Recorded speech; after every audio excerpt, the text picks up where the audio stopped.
My name is Yolanda Reeves. At 68 years old, I realized my own family wanted me to disappear. Of course, they didn't state it so bluntly.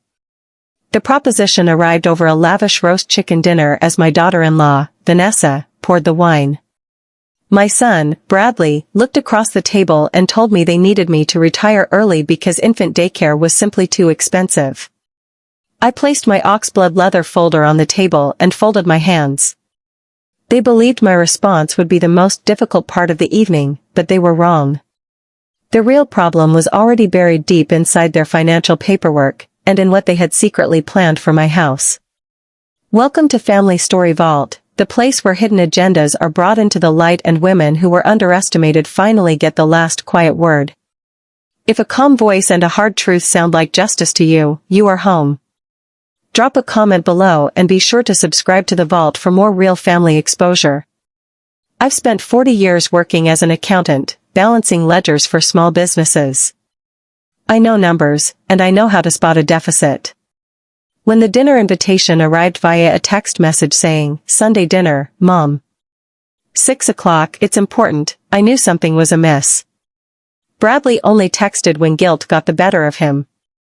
Coincidentally, a thick package from their bank had landed in my mailbox earlier that week, refinance documents requiring my signature as the original loan guarantor. I slipped those pages into my folder and drove to their gated community. When I arrived, the driveway held 2 brand-new luxury SUVs. In the kitchen, the island was massive marble, and the baby monitor hummed on the counter. Vanessa's mother, Coral, was already there, smiling tightly. As we sat down, Bradley bragged about his massive quarterly commissions, yet on the refrigerator, a sticky note caught my eye. A $5,000 non-refundable deposit for an elite preschool was due by Friday. I began tallying the contradictions in my head. They lived in luxury, yet they were cornering me to give up my career for zero pay.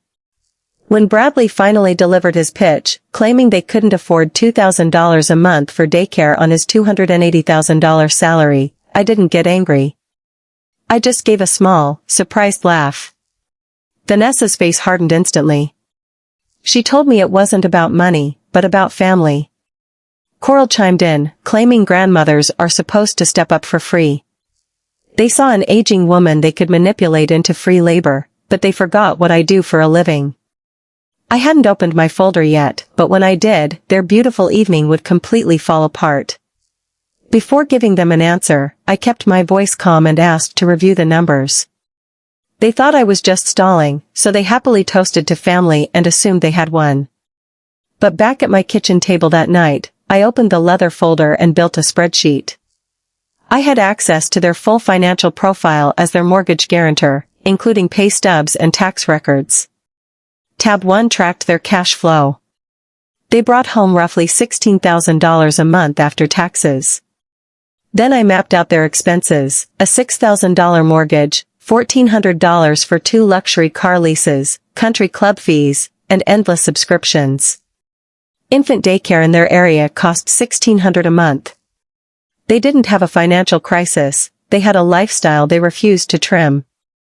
They could easily afford childcare if they paused the country club or returned 1 luxury vehicle. They simply wanted me to subsidize their luxury lifestyle with my retirement years. Then things took a darker turn. As I reviewed 3 months of their bank statements, I noticed a recurring monthly transfer of $1,500 labeled only with initials and a code. It began exactly 10 months ago, the month my grandson was born. But the absolute worst discovery was buried 3 pages deep into the refinance packet, tucked behind the home appraisal. It was a supplemental income worksheet submitted to the bank to make their debt look manageable. The header read, "Projected rental income from supporting properties." Listed underneath was a single address, my home. The little 3-bedroom house I had entirely paid off. A note in the margin read, "Available Q2, pending family relocation." The next morning, the emotional manipulation escalated. Vanessa texted photos of the baby with captions about how much he needed his grandmother, followed by anxious reminders about the Friday deadline. Then my daughter, Megan, called me in tears. She had been at Bradley's house weeks prior and overheard Vanessa speaking to a realtor on the phone, discussing plans to stage and list her mother-in-law's house in the spring. They had contacted a listing agent 2 weeks before they ever invited me to that first dinner. The dinner wasn't an open discussion, it was a formality for a plan they thought was already finalized. But my investigation wasn't finished, and the hidden identity behind that $1,500 transfer was about to turn this family dynamic into an absolute war zone. I made one final phone call to a contact in banking to trace the mysterious $1,500 monthly transfer. My friend confirmed it was a recurring transfer to a personal account at the same bank. The internal memo read, "Child care mom." I sat in silence. Mom wasn't me, I had never received a single dollar. The money was going directly to Coral, Vanessa's mother. They were already paying one grandmother $1,500 a month to watch the baby, yet they cornered me at dinner, claimed daycare was unaffordable, and demanded I work for free so they could pocket Coral's fee and use my house to float their massive refinance. When Sunday arrived, they went all out with candles and an expensive prime rib roast. Vanessa wore pearls and toasted to family stepping up. Bradley paced nervously, unable to meet my eyes. I placed my closed leather folder right next to my plate. Vanessa smiled and told me to put my work away, but I quietly replied that it was always good to keep numbers close. Before the dessert could even be served, Vanessa demanded my answer, claiming the loan deadline was here. When I remained calm, she attempted her final strike, loudly declaring that a real grandmother wouldn't value a spreadsheet over her own grandson. I slowly put on my reading glasses. I opened the folder and placed tab 1 on the table. I read their $16,000 monthly income out loud, pointing out that they didn't have a childcare crisis, they had a luxury car problem. Next, I flipped to tab 2 and showed them the $250,000 price tag of the early retirement they were demanding from me. Vanessa screamed that I was putting a price on a child, but I told her she had set the price months ago, I was just reading the receipt. Finally, I revealed tab 3.